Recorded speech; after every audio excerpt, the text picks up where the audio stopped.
Master minds commerce చదవాలనుకునే 10th inter విద్యార్థుల తొలి ఎంపిక. అండ్ రాజావారి రాణి గారి విషయంలోనే నాకు ఒక సీరియస్ క్వశ్చన్ ఉంది. సీరియస్ కాదు, ఇది పాజిటివ్ క్వశ్చనే. ఓకే. కిరణ్ అబ్బవరం గారు ఆ సినిమా ఒక మంచి నెంబర్ మేక్ చేసింది, గుడ్ మూవీ అని పేరు తెచ్చుకోండి. కానీ ఆయన మీద కనీసం ఒక 4-5 సంవత్సరాలు విపరీతమైన ట్రోలింగ్ నడిచింది. ఈరోజు చాలా పర్సనల్ అబ్యూస్ ట్రోలింగ్ అది.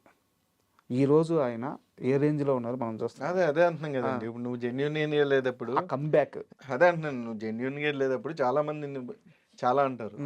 నువ్వు చిరంజీవి గారు ఒక ఇంటర్వ్యూలో చిరంజీవి గారు చెప్పారు, మీకు ఐడియా ఉందో లేదో, కప్పలు అందులో చెవిటి కప్పు ఉంటుంది, అలాగే ఉండాలి.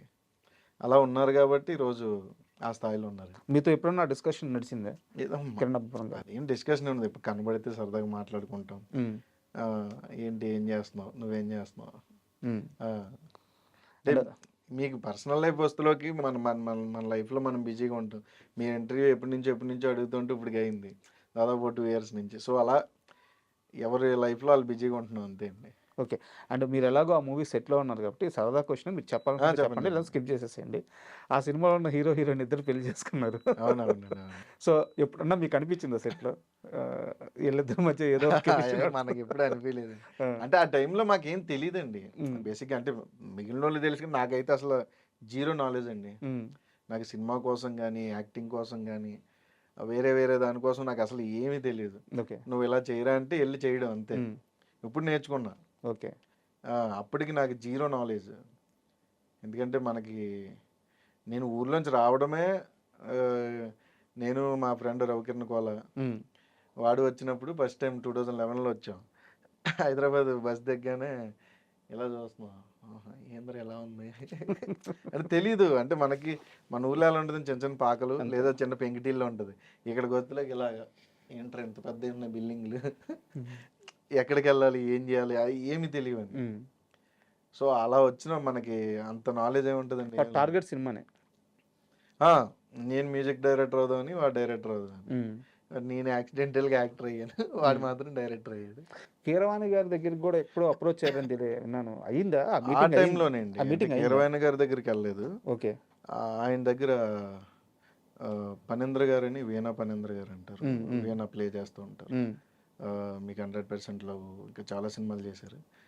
ఆయన మా స్కూల్ మాస్టర్ బాబ్జీ సార్ అని, ఓకే, మా ట్యూషన్ మాస్టర్. ఆయనకి తెలుసు రిలేటివ్స్ ఎక్కడ. ఆయన పంపించారన్నమాట, ఇలా వీడు మ్యూజిక్ అంటే ఇంట్రెస్ట్ అని. ఇంట్రెస్ట్ అంతే, బట్ మ్యూజిక్ కూడా మనకి ఏం చేయాలి అది కూడా తెలియదు. ధైర్యంగా దూకేశారు అంతే. ఏదోటి బ్రహ్మానందం గారు అంటారు, ఏదోటి చేద్దాం అలాగా మనకి తెలియ పని ఏదోటి చేద్దాం, ఏదోటి అయితే అవుతాం అనేది అయితే ఉంది. ఈ సినిమా ఉండబట్టే కదా నాకు ఈ గౌరవం వచ్చిందని మీరు ఒక మూమెంట్ ఉంటుంది కదా. అవునండి. ఆ మూమెంట్ షేర్ చేసుకుంటారా? అని మనం ఎక్కడికి వెళ్ళినా మనకంటూ నాట్ ఓన్లీ కసిరెడ్డి, మీకు థియేటర్లో కనపడే ఏ ఆర్టిస్ట్ కన్నా ఆ గౌరవం ఉంటుందండి. నువ్వు ఎక్కడికి వెళ్ళినా అరే ఈడు సినిమా ఆర్టిస్టా, వీరు అని ఎవరు అనరు. ఆ వీడు అనే దాంట్లోనే గౌరవం ఉంటుంది. అదే గౌరవం బేసిక్గా. ఏంటంటే ఈడేంటి రెస్పెక్ట్ ఇవ్వట్లేదు, ఈడు హీరో ఆడు అంటున్నారు. ఇప్పుడు మా సైడ్ వెళ్తే ఇప్పుడు చిరంజీవి గారు అని మనం అంటాం. ఆ సైడ్ ఏంటంటే ఎవరు చిరంజీవి కనపడతాడు నీకు, భలే చేస్తాడు రా, అదొక గౌరవం అండి. అంతే. అంటే ఓన్ మా మనిషి అన్నప్పుడే నీకు గాడు గీడు అనేవి వస్తాయి. లేదంటే ఏంటంటే ఎమ్మెల్యే గారు బాగున్నారు, ఎమ్మెల్యే అంతే, నీ మనిషి కాదు. గాడు అనుకుంటున్నావు అంటే నీకు దగ్గర అయినప్పుడే ఆ ప్రేమలోంచి వచ్చేది అన్రెస్పెక్టెడ్గా అనిపిస్తుంది బయట నుంచి చూసేవాడికి. బట్ వాడి జీరో, వాడికంటే ఏముండదు. వాడు హ్యాపీగా ఏంటో మీ హీరో ఏం చేస్తుంటాడు అని వాడు హ్యాపీగా ఉంటాడు. కలుస్తూ ఉంటాడు మిమ్మల్ని, ఏంటి చిరంజీవిని కలిసావా, బాలకృష్ణ కలిసావా, ఇలా ఉంటాయండి. వాళ్ళకేముండదు. నీకు ఆ సినిమా ఇండస్ట్రీలో నీకు ఉండే గౌరవం వేరే ఉంటుంది. స్క్రీన్ మీద కనపడడం అంటేనే ఆటోమేటిక్గా నీకు గౌరవం పెరిగినట్టు. నాకు ఒక పర్టికులర్ ఇన్సిడెంట్ కావాలి. అంటే ఉదాహరణకి ఇదే ఈ కంటిన్యూటీ క్వశ్చనే. ఇప్పుడు ఉదాహరణకి ఒకరోజు మీరు ఒక హీరోని కలవడం, ఇంకో స్టార్ని కలవడం, లేకుంటే 10 మంది మధ్య ఒక ప్రత్యేకమైన గుర్తింపు రావడం, అక్కడ కూర్చొని ఆ మూమెంట్లో ఇది కదా సినిమా ఇచ్చిన గౌరవం అని మీరు రియలైజ్ అయిన ఒక్క ఇన్సిడెంట్ చెప్పండి. అంటే అది మనం అలా చెప్పలేమండి. ఎందుకంటే నీ ఎక్కడికి వెళ్ళినా అన్నీ జరుగుతూ ఉంటాయి. మనకి రెస్పెక్ట్ అనేది ఇప్పుడు నీ స్థాయి దగ్గర రెస్పెక్ట్ నీకు ఉంటుంది, పక్కనోడి స్థాయి దగ్గర రెస్పెక్ట్ వాడుకుంటుంది. వాడిని చూసి మనం కులుకోకూడదు. ఎందుకంటే వాడిని ఇంకా ఎక్కువ రెస్పెక్ట్ చేస్తున్నారంటే నువ్వు ఇంకా ఏదో చెయ్యాలి. నువ్వు దాని మీద ఫోకస్ చేయట్లేదు.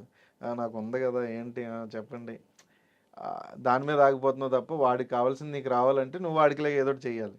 నేను అలాంటి ఎక్స్పీరియన్స్ చేశాను తప్ప నాకు రెస్పెక్ట్ మీద ఇలాగని ఏమీ లేదండి. సినిమాలో కనపడడం అనేది ఒక రెస్పెక్ట్. నువ్వు మంచిగా ఉంటే మంచిగా ఉంటారండి, మంచిగా లేకపోతే ఏముండదు. ఇప్పుడు నీకు చాలామంది వస్తారు, ఫోటో ఇవ్వండి అంటారు, ఫోటో ఇస్తాం. కొన్ని బిజీగా మనకి వాడికి తెలీదు మనం ఏ పొజిషన్లో ఉన్నాం అనేది, అక్కడికి వచ్చి ప్రేక్షకుడికి తెలీదు.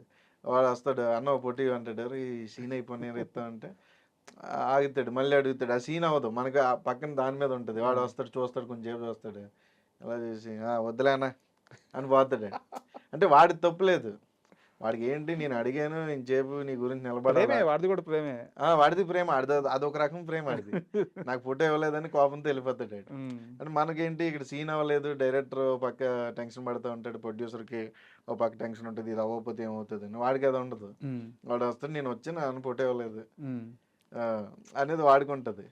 ఇవన్నీ బ్యూటిఫుల్ మూమెంట్స్ ఏంటంటే ఆ సెట్లో ఉన్నప్పుడే తెలుస్తుంది. ఒక్కొక్కడు వస్తాడు, క్రౌడ్లో షూట్ జరుగుతూ ఉంటుంది, వాడు వచ్చి ఇలా ఫోన్ పెట్టుకుని రావడం ఇలా చెప్తాడు, అన్నది ఇలా అంటాడు, ఇలా చూస్తే చేసుకున్నా అయిపోయింది, ఆడి పని అయిపోయింది, ఫోటో వచ్చింది అంతే. అలా ఏంటంటే బ్యూటిఫుల్ మూమెంట్స్ చాలా ఉంటాయండి. ఆస్వాదిస్తున్నారు ఇవన్నీ, ఎంజాయ్ చేయడం అండి అంతే, మనకి ఏముండదు. అండ్ ఈ మొత్తం ప్రయాణంలో ఏ సినిమా తరువాత ఇక్కడ నేను ఓకే నా మార్క్ ఇక్కడ పడింది, ఇక నేను సక్సెస్ అయ్యాను ఇక్కడ అని ఏ సినిమా తర్వాత అనిపించింది? అదే రాజావారాణి గారు అండి. అది చాలా లక్ ఉండాలి. అంటే అవును, ఫస్ట్ మూవీయే ఫస్ట్ మూవీ తోటి పడిపోయిందండి, ఆ మార్క్ పడిపోయింది. దాని తర్వాత నేను నిలబడడానికి ఏం చేయాలనేది చేసుకున్నా. ఏం చేయాలరా అన్నప్పుడు ఓన్లీ గుడ్ కంటెంట్ చేస్తే ఆటోమేటిక్గా జనాలు యాక్సెప్ట్ చేస్తారు. సో గుడ్ కంటెంట్ వైపు మనం వెళ్ళాలి.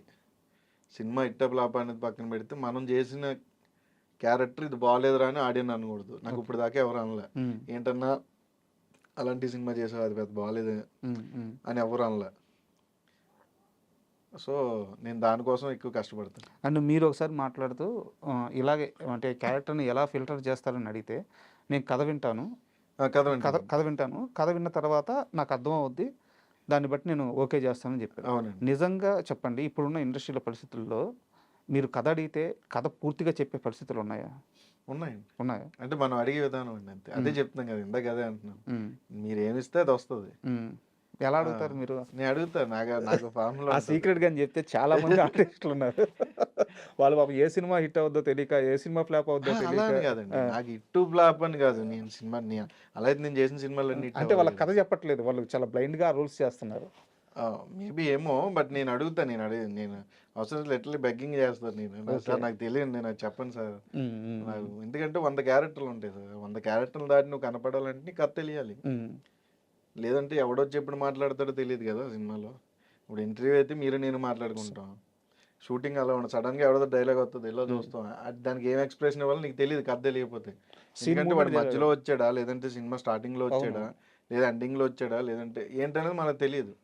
అది తెలియనప్పుడు నువ్వు ఎక్స్ప్రెషన్ ప్రాపర్గా ఇవ్వలేవు. సో నేను దానికోసం నేను కథ క్లియర్గా వింటాను. ఓకే. అంటే చాలామంది డైరెక్టరే చెప్పగలవద్దు, నేను అడుగుతా, ఏడీస్ చెప్పినా పర్లేదు, నేను ఏడీస్నన్నా సరే అడిగి ఇలా ఉంటుందన్నా ఇలా ఉంటుందన్నా ఓకేరా ఓకే. అండ్ ఇప్పుడు అంటే మీ యాక్టింగ్ చూస్తున్నాము, మీ జర్నీ చూస్తున్నాము, మీతో పాటు పోటీ పడి అంటే మీతో పాటు వచ్చిన వాళ్ళు కానీ, మీకంటే ముందు వచ్చిన వాళ్ళు కానీ ఎవరు కూడా ఈ రేంజ్ సక్సెస్ అందుకోలేదు. సో మీ యాక్టింగ్ మీద కానీ మీ కెరీర్ మీద కానీ ఎలాంటి డౌట్ లేదు. కానీ కెరీర్ స్టార్టింగ్లో మీరు ఎలాంటి ఇన్స్టిట్యూట్కి వెళ్ళలేదు కదా, మీ ఫ్రెండ్తో సినిమా తీశారు, తర్వాత మళ్ళీ ఇండస్ట్రీలోనే జర్నీ చేశారు. అప్పుడు ఒక షాట్ ఎక్కువ టేకులు తీసుకొని రాక అలాంటి సందర్భం ఏదైనా గుర్తుందా? అదే అంటున్నాను, అది ఫస్ట్ సినిమాకి ఫేస్ చేసాము రాజావారాణి గారికి. ఆ తర్వాత అంటే అక్కడ మీ ఫ్రెండ్ కాబట్టి ఓకే, ఆ తర్వాత అంత ఎప్పుడు ఫేస్ చేయలేదండి. ఎక్కువ అంటే ఒక 3-4 అంతే, అంత మించి ఎక్కువ నా సైడ్ నుంచి ఎప్పుడు అవ్వలే. మరేమో టెక్నికల్ ఇష్యూ లేదంటే సంథింగ్ ఏదో తప్ప నా సైడ్ నుంచి ఎప్పుడు 2-3 అంటే ఎక్కువ అవ్వాల.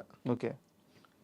అంతే ఇంకా అదే అంటున్నాను. కథ తెలిస్తే నీకేం చేయాలో తెలుసు కాబట్టి నువ్వు టేకులు పడవు. ఎందుకంటే ఆ సీన్ దేని తర్వాత పడుతుంది అనేది నీకు తెలుస్తుంది కాబట్టి.